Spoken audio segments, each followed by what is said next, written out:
Saudara, selanjutnya bantuan sosial dari pemerintah terus menjadi sorotan publik, salah satunya yang terjadi di Kabupaten Bulukumba, Sulawesi Selatan. Sejumlah rumah warga mampu justru berstempel keluarga prasejahtera atau miskin.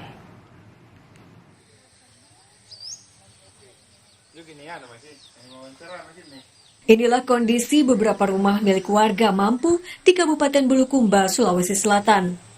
Rumah-rumah ini dilabeli sebagai penerima bantuan sosial pemerintah berupa bantuan pangan non-tunai dan bantuan program Keluarga Harapan. Hal ini lantas ramai diperbincangkan, termasuk di media sosial. Netizen menganggap ada yang salah dengan pelabelan itu.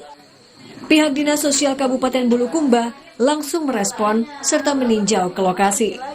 Penerima tapi rumahnya ada di sebelah. Iya, berarti cuma hanya salah pelabelan rumah.